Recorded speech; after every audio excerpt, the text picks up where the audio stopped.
Welcome, listeners. Today I'm going to be talking to and interviewing Helen Claire Gould, who is an author. She specialises in fantasy and science fiction books. She's written several books, so hopefully I'll be able to ask questions of Helen today and give you some insight into her background and how she got started and what her future plans are. So Helen, would you like to do a little introductory explanation of how you got started, perhaps? Your influences?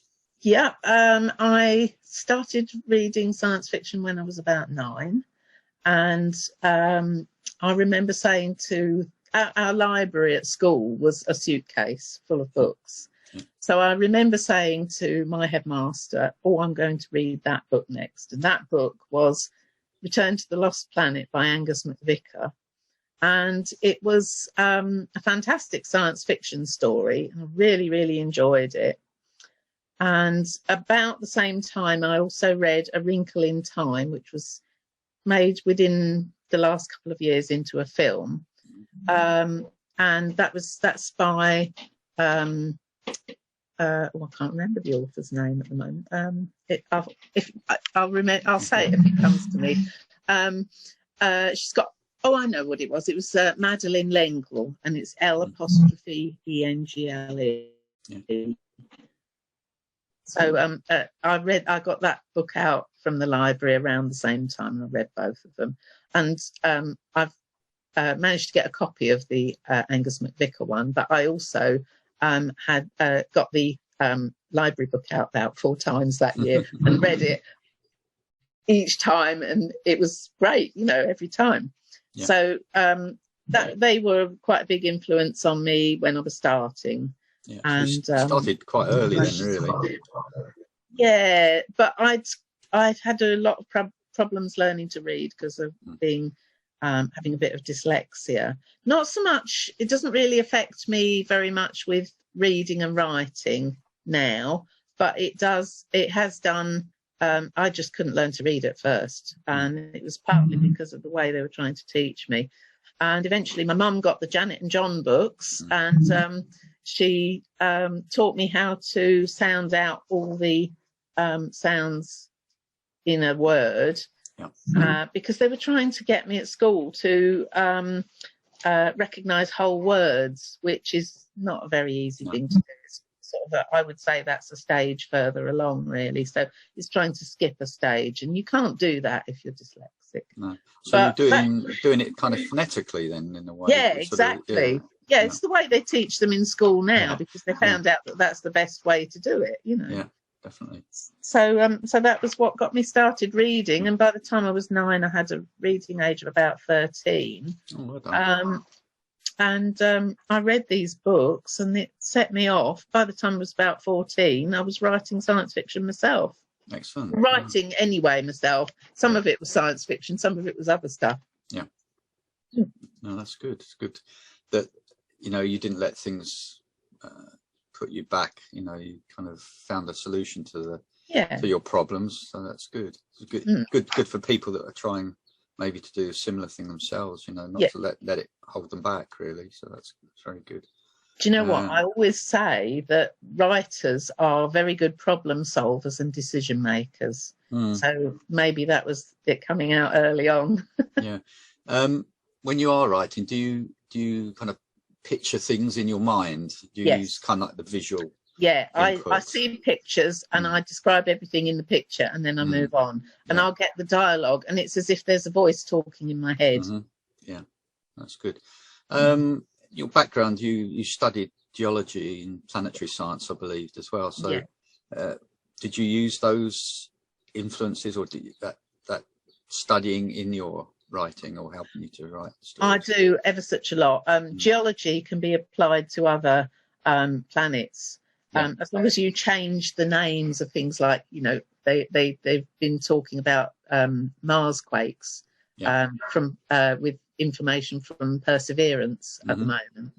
And so they've found river deltas on at Jezero crater as well. And they are features that can be found on Earth. Sure. So if you see that, you know that there's been water or some liquid flowing on the surface of a planet. Yeah. And there are very many other recognizable features on a lot of the planets that we've sent robot probes to. Yeah. Paleontology, I found that fossils can be very useful for as inspiration for alien species. Yes. Planetary science, I've actually got a good understanding of the exploration techniques for other planets, which means that I can use that to describe what my scientists, if I'm writing about scientists, are getting up to. Yeah. And I know as well where to find out things that I need to know for writing. So yes. I've got quite good research skills. I think that's an really important factor, isn't it? Yeah, it definitely is. Yeah. Yeah, I mean, I studied industrial design and product design at college, and the one thing that I would take out of that was that I was taught how to research. In those days, we used to go to reference libraries. Yeah. Now we have Google, but yes, you know, but libraries were a fantastic source of information, of fact and information. One I belonged to as well had a good record collection, so that was quite handy. I could take out obscure records that I'd never probably buy, but I could borrow them for a week or two and listen to music. So yeah, that was quite nice. So yeah, I mean, for people that are interested in maybe getting started, perhaps what would be your first thing that you would recommend to them, or how they should go about it? Read a lot and write every day if you can. And I totally get that life gets in the way, because it has with me as well. But as much as you possibly can, because I think it was David Gemmell that said to me, you need to get miles in the bank when you're writing. So I've certainly probably written millions of words on Word. And are you quite self-critical? I mean, when you read what you've written back? Yeah, I was in the orbiters. Now, if you don't know what orbiters are, they're postal writing workshops, but ones that are done for science fiction writers are actually, they're called orbiters with a capital O.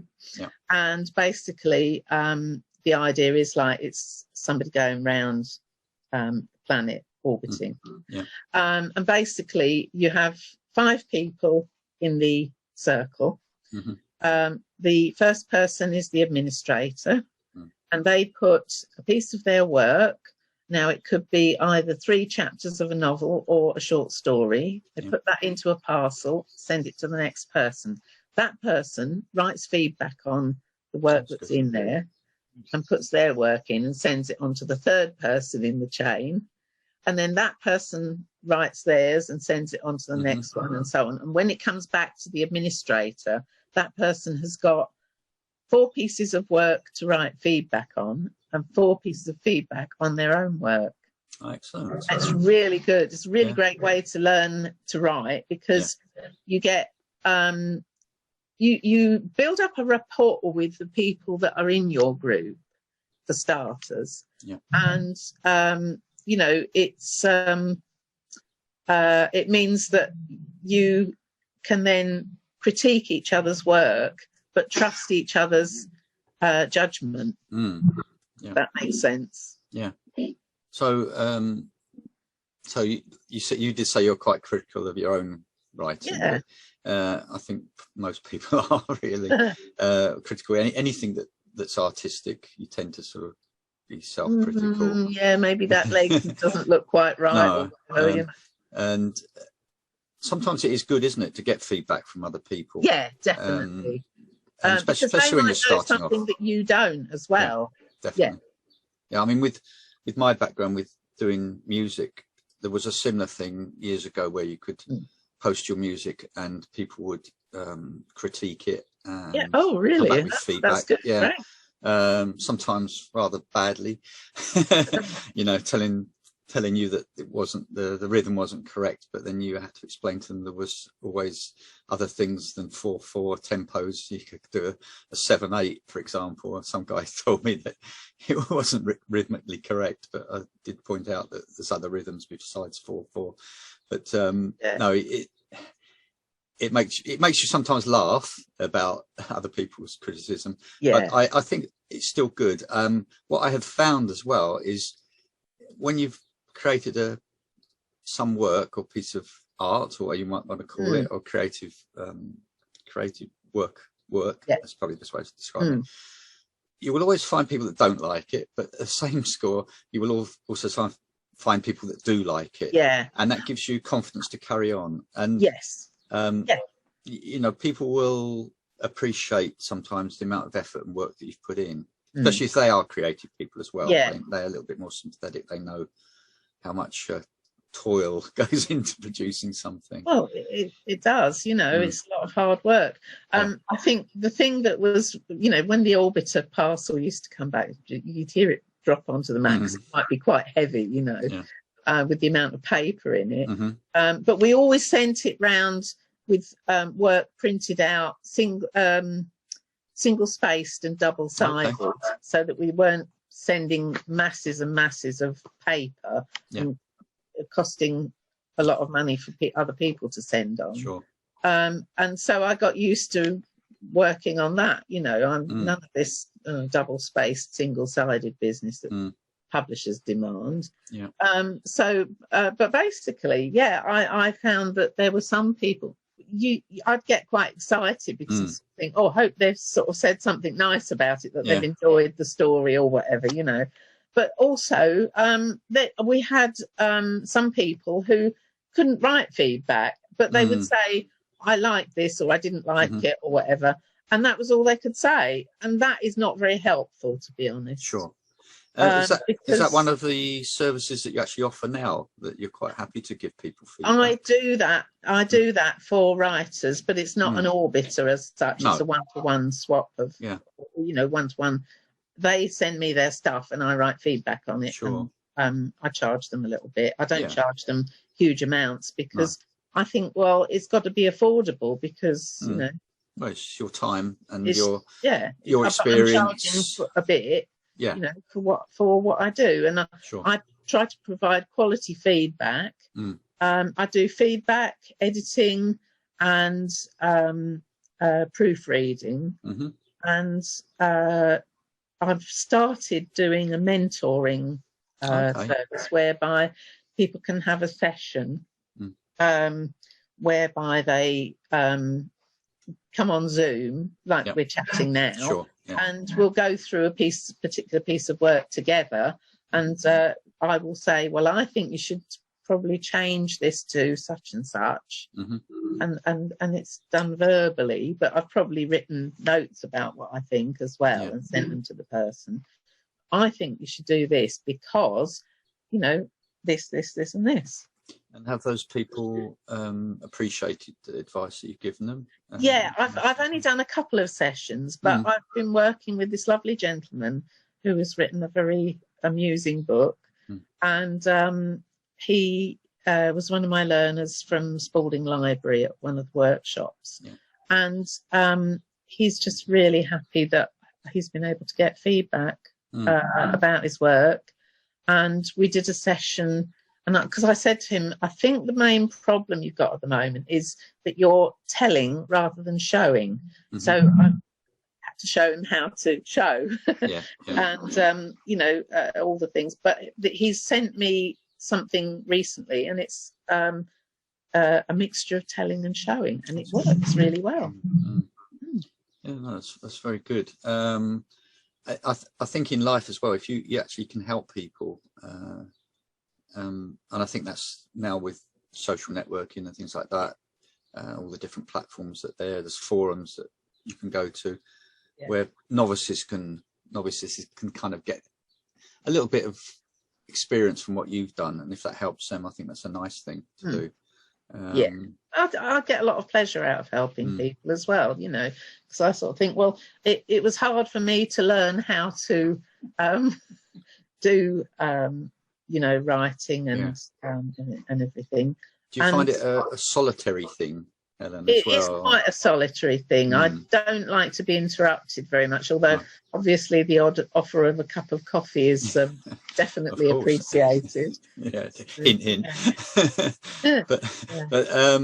And do you set yourself a time? You know, I mean, do you say every day I'm going to do so many hours writing and start at a certain time? I'm more likely to set a target and say, oh, I want to complete this scene today and maybe this one as well.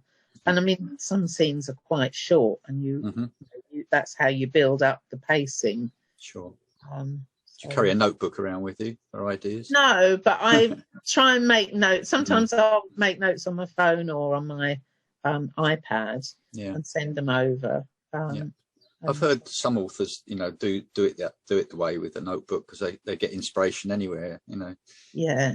In the supermarket, you know, shopping, and they're constantly just scribbling down ideas. But I think probably that's just a way of getting an idea for a project before they actually embark on the project. Sometimes. Do you kind of storyboard your ideas, or do you know, in sense, kind of like how things are going? No, what I do, I'll write. I might start writing a little bit if I can see the pictures. In my head. Sure. And when I've got ready to actually do that, you know, when I've done that little bit, I might say, well, I need to start thinking about how this is going to progress, and where I'm going to take it, and how I'm going to develop the characters and so on. So at that point, I might write myself an outline, but basically I start off when I do an outline, and I'll start with a very rough outline. Excuse me. And so I will work out roughly what I want to happen in the story. Then at the next level, I'll start with the same thing, but I'll flesh out some of the details. And then the next on the next layer, if you like, because it's a bit like unwrapping an onion, you know. Hopefully not as smelly. And basically I will then build up more detail and split those details into chapters, and then build up even more detail and split the chapters into scenes. Sure. And at that point, I'm ready to start writing the rest of the story. Yeah. So does the characterization, is that an important part of construction? It is. And I think you've got to really have a good idea of what you want your character to be like, and also what they have to do, what function they have in the story. I tend to write plot-driven stories, but then try to develop the character so that you know, it didn't matter that it was a plot-driven story and they were in a sense fulfilling a function, but you know, in that instance, you know, it means then that you can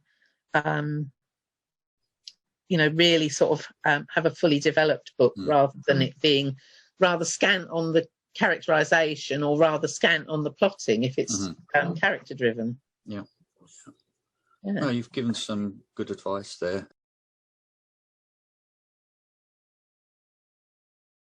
Welcome back, everyone, after your coffee breaks.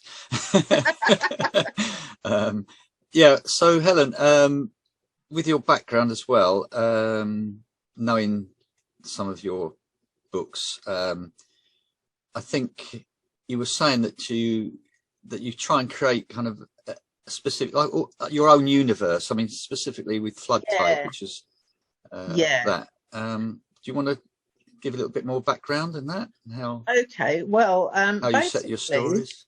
Well, as I wrote more and more, I realised that I needed the structure of a common universe to write in, and that means, you know, like for instance, the Stallion is loosely set in the same universe as Flood Tide, but the events of the three stories in She, they're just in our ordinary universe, you know.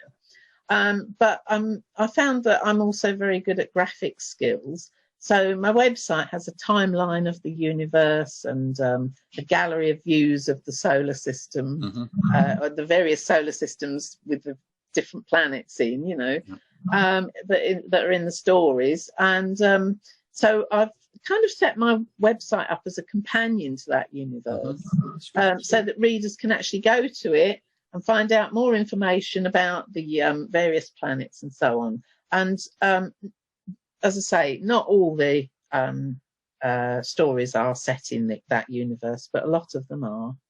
And the Zardoth Imperative, which I'm working on now, that series is certainly set in that same universe. I think when people are often reading any kind of novels, if you like, it's nice to know kind of the area in which the story's set. So I can see why you've done that. That's quite good. It kind of makes sense because effectively I started off about I was using the same form of transport, i.e. a faster than light drive, for my characters in Flood Tide to zip about the galaxy.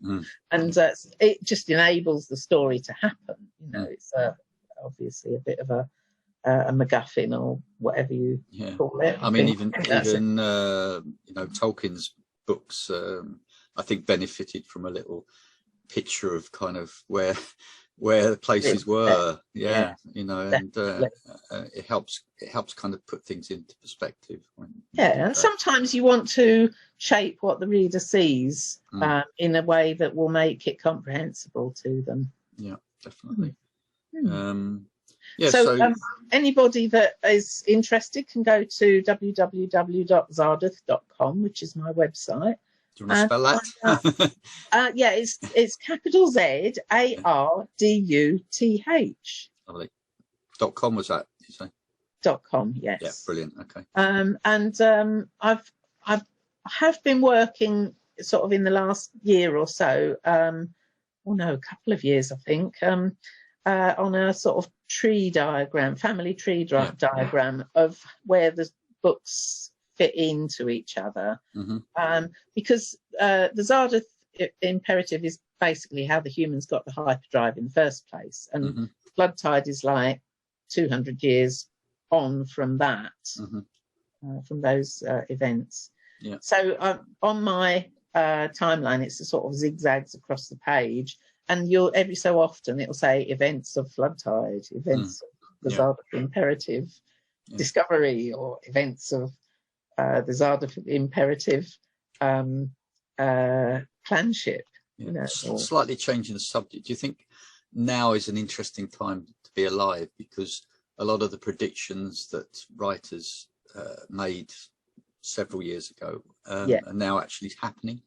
Yeah, definitely. I very much think, as soon as you said that, I thought of the story. There's a story by Arthur C. Clarke, and I can't remember the title of it, but it was in a book of short stories, and it was so flee, my brothers, and suck air. You know, basically climate change had really ravaged the earth, and you know, and that's the thing. We are now in that time. It's not down the road. We are there now, and we have to do something about it before it becomes that situation of, you know, flee, my brothers, and suck air. And do you think authors then use their skill as an author to make kind of comments about things like this? You know, I think they do, but I think they're sometimes preaching to the converted. Preaching to the other authors as well, that probably thinking the same way. I mean, a lot of people don't understand what we're doing to the planet, unfortunately, and don't really wish to know. Kind of blinkered and just turn off, you know, if you try and preach to them. They see what they want to see, and that's it. I mean, we're lucky that we have certain people in the world that are trying to do stuff. So hopefully for positive. You know, there's only one planet Earth, unfortunately. Although a lot of people would wish there'd be another one out there. And that's perhaps why space exploration is now something that's beginning to happen. And you know what? When I was about 10, my nan said to me, Helen, you're a child of the space age. Mm-hmm. But actually, the space age suddenly stopped happening. Yeah. I was that child. Definitely. But I think the kids that are around now that are 10 or 11, yeah. you know, they're the children of the space age, because it hasn't happened in the meantime at the pace that we kind of expected it to do. No, and a lot of authors years ago were kind of saying by 2020, you know, we'd all be flying around in our own little space vehicles, or where's my jetpack? Jetpacks, yeah, whatever. yeah, or the Mekon on his funny little floating platform. But just I have to probably explain who the Mekon is to some listeners. But you were saying about, you know, your thing flopping through the letterbox. I used to look forward to the Eagle comic flopping through my letterbox when I was younger. Oh, I used to get that. I used to stand there and frighten myself to death. I couldn't wait for the day that would come through the letterbox, and I'd read it before I go to school usually. But anyway, and those publications like the Eagle, I think, inspired a lot of people, because they did. That it was a fiction-based thing, but it was quite humorous. It was quite technical. You know, you had weird exploded pictures in the back of aircraft and tanks and ships and things like that. You know, that were drawn very accurately, that would appeal to sort of scientific-minded kids. So very, very good as an incentive, I think, to get writing. So going back to Floodtide. You invented a language as well, didn't you? So I did invent a language, yes. Yeah. Well, originally it started off that I'd got I needed to have a way of referring to certain parts of the male anatomy. Yep. So I thought, well, actually I could invent a word for them, a native word for them, you know, an alien word. So that's what I did. And then I thought, oh, actually, I could, you know, invent a language, because I speak French and German. I did Latin at school. I'm actually now learning Spanish, but obviously that's as a fairly old adult. But I'm interested in languages very much. And I thought, well, I know enough about languages and phonetics as to be able to do that. And eventually I found I wrote all this stuff down and put down notes on pronunciation and all stuff like that. And there's certain sounds that the Naxardans couldn't make. And so they couldn't make that sound or, but they could do or. So I had a character called Law, and I thought, no, I'm going to make him Lor. And that worked better.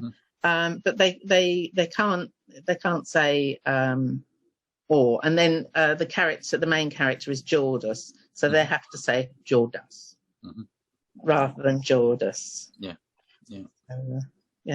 No, I mean, that's interesting, because again, that's just how languages are anyway. Because some sounds are in some languages, and then they'll be different in other languages. So actually, that was one thing. And then I found that I'd got these notes, and I thought, well, why don't I put them up on the website? So they're up on the website. And also, I found then that it was really useful, because I'd got some concepts that didn't really exist in English. Very specific concepts to that society. So, for example, they have a thing called, I can't remember the actual term, but status debt. So if somebody does something wrong to you, you can then claim some of their status that they've accrued over their lifetime within the tribe. And they have to perform some service to you. So it's all about hierarchies, really, I suppose. You know, that is how they punish people, and it keeps them in line. So kind of that, creating a universe, creating a language, this all helped create the actual storyline and World develop the characters. building, Yeah, really. world building. Yeah, definitely. And I find languages fascinating anyway, because I've been lucky to sort of travel, and when you live or stay in a particular area for a while, you start to pick things up. And like you said, there are certain sounds that people in a particular country maybe do not use or can't use because of the way they, you know, their language is developed. I mean, it's been quite interesting that the people that have developed languages for films, I mean, the film Avatar, they actually made a complete language. Oh, I know, Avatar, and quite a few people speak Klingon. Yes, I know somebody who does poetry in Klingon. Really, yeah. So interesting in that sense. But I mean, obviously, they're coming from people that they've developed languages using English, but they've obviously, the people that have developed the languages have studied other languages and how they create those languages. So it's quite an interesting thing, really. Yeah. So that's another thing, another speciality that you could go on about, really. So other things then that you're doing, I believe you used to do your little meetings in libraries and things like that. Workshops and things. And you've mentioned things like, you know, sort of open mic sessions and stuff. So what other things that you've got planned? Because I think you've been doing Zoom meetings, obviously, during the lockdown, haven't you? Yeah, I've taught myself how to use Zoom. I've moved my workshops online at the moment because I'm in 3 high-risk groups for COVID. So I think it's just safer for me to... I have had 1 shot of the jab, but I haven't had my 2nd yet, and I probably won't feel safe to go out until I've had the 3rd shot. But the tweaked vaccine booster. But I will probably continue with Fiction Fix online because it's great, because we are able to have people from anywhere in the world now. Exactly. Yeah. And it's cheaper and easier for them to go on Zoom and read something rather than get a plane to come over to Britain or me to go over there. I think that's in a way, human beings are quite adaptable, and I think so. Although a pandemic was predicted, well, it's been on the cards for a while. Yeah, I don't think people fully understood what would be the outcome. I don't think most people even thought about it. Don't understand now, even half of them. But you can say there's pros and cons of the pandemic. And I think it could be a huge opportunity, or could have ushered in some huge opportunity. Oh yeah, definitely. For people. I mean, a lot of people have suffered with losing their employment and things like that, and being affected by health or losing friends and family members. But some people have turned the adversity into a positive thing and changed. And I think you've got to look at it that way. Change their businesses. What can we take from this as being a good thing out of something that's actually very negative? Definitely. Very scary. Yeah, I think perhaps that's why humans have progressed and survived. It's quite interesting that a lot of animals have been released from restrictions and now roaming the streets of towns and cities because there's not so many humans wandering around. Good for them. It's nice to see penguins walking up and down in a street somewhere, or sort of goats in the middle of a Welsh village somewhere. I saw that as well. But I mean, again, it seemed really strange. I mean, for me, the first probably month of lockdown meant I went to Amazon Prime and started watching all the pandemic films that were on there. Oh, really? Oh, I've just gone. Well, see, because I've been working pretty solidly last year on, first of all, Discovery and then Clanship. Yeah, I have not really had a lot of time to do anything other than that. I think it was just coincidence. Some stuff on Netflix and I think it was just coincidence. Those things were out there, and people had kind of predicted it, and films and TV series have been made about it. But yeah, as I say, I think people shouldn't get too despondent about what's going on, and look at the positiveness of what they can do. And writing, I think, or any creative act is good. It's obviously difficult for actors to sort of carry on in their creative aspects, but even that, they're doing theatrical productions now online, so you know, good for them. But writing is something you can share with people, you know, because my experience of reading is what images I see in here. You know, when I'm reading something, it's like you said earlier, it's the pictures that, if you can see the that an author can pictures, create. That's important. It's and I'm sure everybody has their own version of them, but you know, I think you mentioned fiction fix. Do you want to talk a little bit more about that? When I published Flood Tide, I had a book launch at Waterstones, which was that was fine, you know. It was probably not the best timing, to be honest, because it was 6:30 on a Thursday evening when everybody else was shopping in the big shopping centre. But you know, a few people did turn up, so that was okay. But I realised that and then I found out that there was an author event going to happen at the library, Central Library. So I said, well, could I be involved, please? And that was how I got to know one of the librarians there, chief librarian.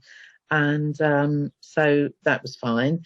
But there was no other way of getting exposure. And at that point, I didn't have a print version. And I went along to the author event that they did at the library, and people kept saying, oh, have you got print version? No. Is this for children? No. No, sorry, it's adult fiction. It does say so. But I made sure I put it on the back of the print version when I got it. There is very little in the way of exposure for self-published authors. The only way that you can get exposure is by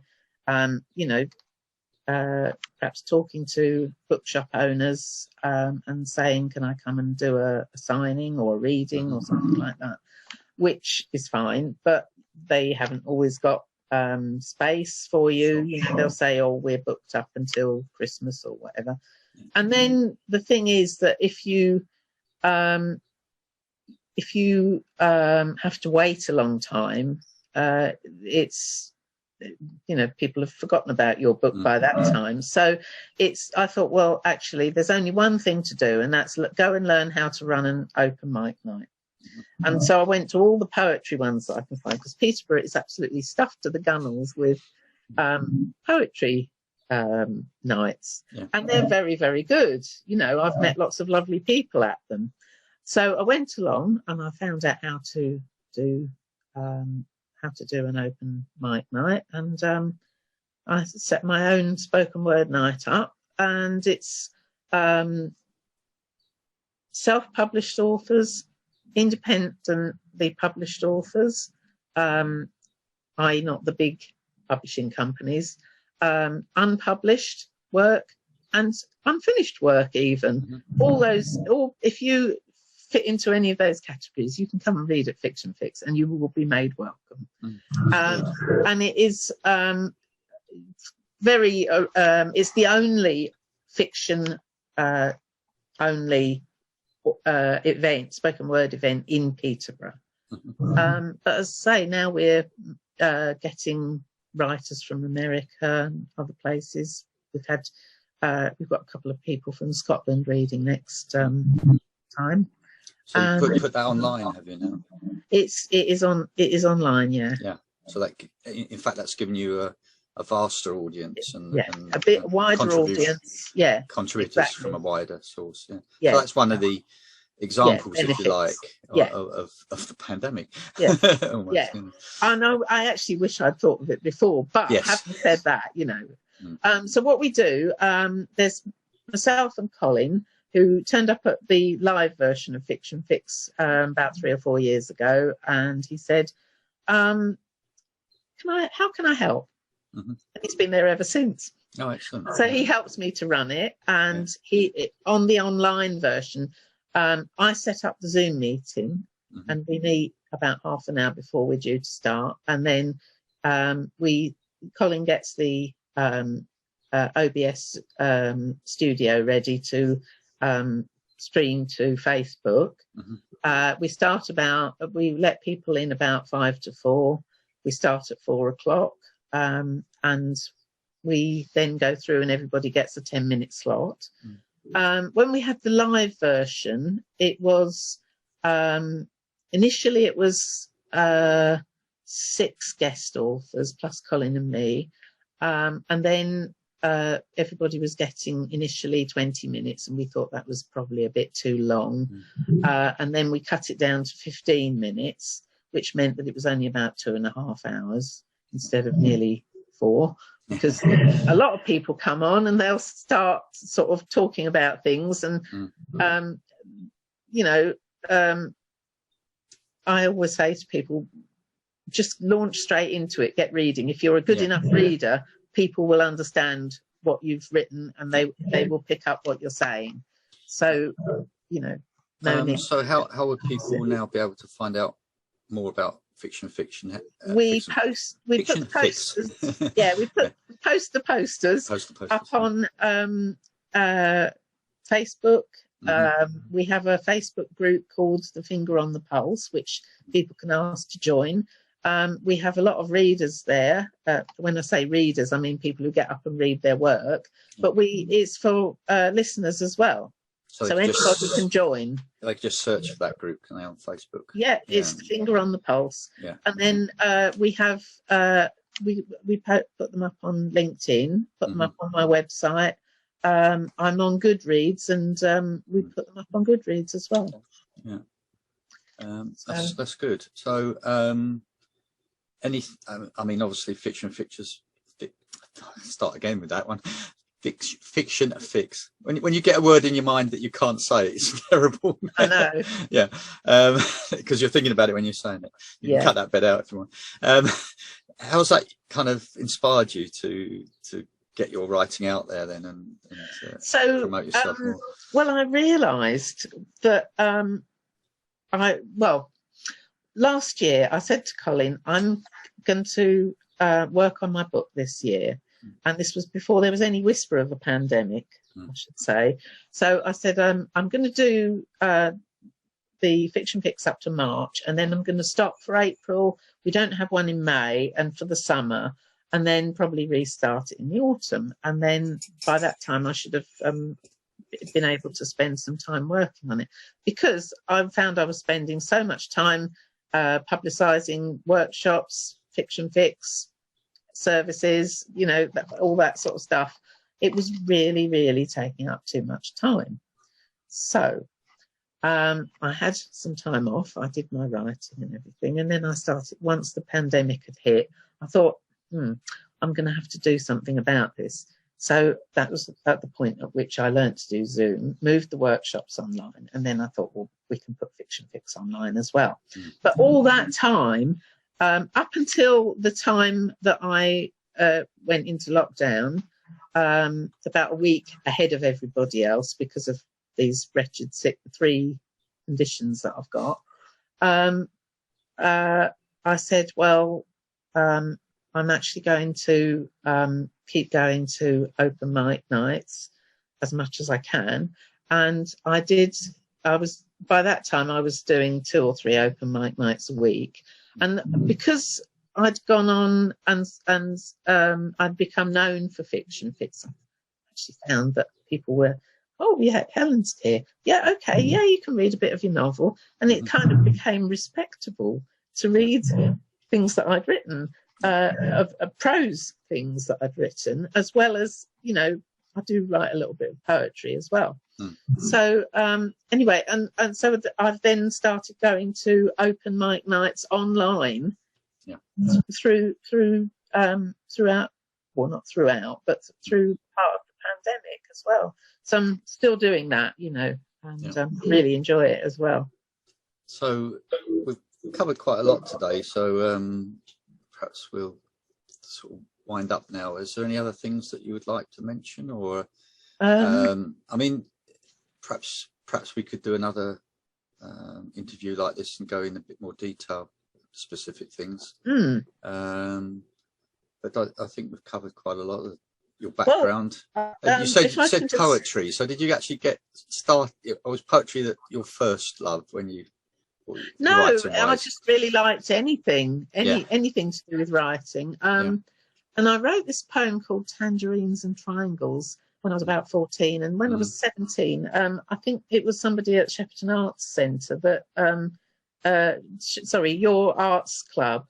Not mine, but yeah. That actually said, "Oh, can we put it in for why don't you enter it for the competition?" And it was an all Surrey competition, and they put it in and it won. Yeah, brilliant. And the second time, the next year, I put something in and it came second. I can't remember what that was now. And basically, so I've kept doing the poetry, and I've sort of always been kind of interested in poetry as well, but not so much as prose. I really do like writing prose. Yeah. But I think the thing about the way The Stallion is written, it's very different from anything else. It is very poetic. It's like a prose poem, you know.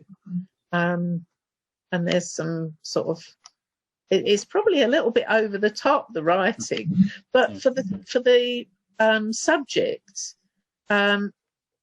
it isn't anything like any of the other things that I've written. But for the subject, it is totally appropriate because of the storyline. Yeah. So what? Lastly, then, perhaps I would ask if people wanted to find out more information or contact you for advice, or even maybe ask for your feedback on anything they've done, how would they go about contacting you? Okay. Well, I'm on Facebook.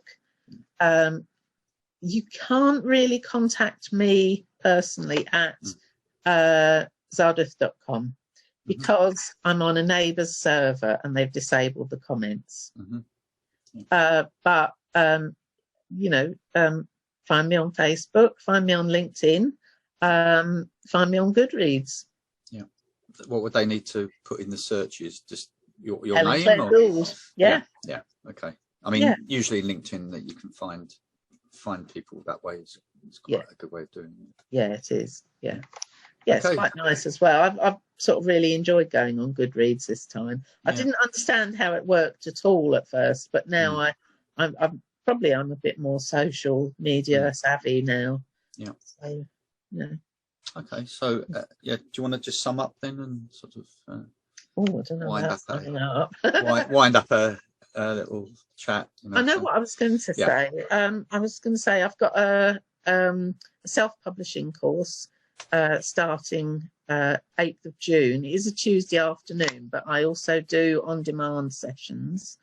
So if anybody is sort of interested in that, they could definitely really, get in touch with me. Well, I think there's a lot of people that have been in lockdown that suddenly found their creative interest, whatever it is. And to be honest, if you wanted to do a self-publishing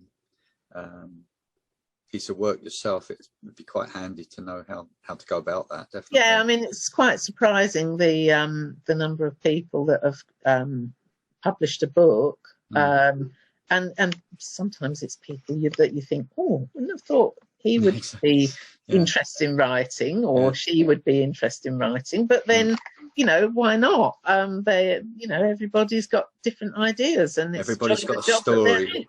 Everybody's got a story to tell, haven't they? Well, I mean, I think there is very much a sort of fashion at the moment, and there was probably when I was growing up, or just past growing up, because I remember thinking, that's a funny thing to have happen, but it probably wasn't in the grand scheme of things. And I think sometimes that's probably a little bit overblown at the moment. This is really where you know, people want to write a memoir, but then if you haven't done anything outstanding, why would you want to write a memoir, and why would anybody want to read it? You have to ask yourself that. But if you've got story ideas, if you've got non-fiction ideas on a particular subject, you know, obviously those are good things to self-publish. Yeah, good. Thanks for that little bit of advice and encouragement. Poetry, of course. Yeah, I think there's a lot of people have in the past perhaps dabbled into writing their own poetry and don't really know how to share it with people. And at the end of the day, it's nice if you can. Yes, it is. Yeah. Everyone could paint a picture and leave it in their bedroom, but until someone's seen it, it doesn't really mean anything. It doesn't take on a life of its own until then. Yes, exactly. Definitely. No. Yeah. Hopefully not Dorian Gray version, but there you go. Yes. But no, I think creativity needs to be shared. It does. For it to become live, you know, because any form of people, it's a bit like quantum measurement, really. you can make music to your heart's content. You can write things yourself, but if no one actually listens to or reads or hears about what you're doing, it's not really a full creative presentation, is it? That's true. Yeah, that is true. Anyway, I've enjoyed this little conversation. So as I say, thanks everyone. Hope you've enjoyed it too. Be interesting to get people's feedback, Helen, and see how it goes. So if you want to end the meeting now, we'll call it a day. I'll end the recording for now.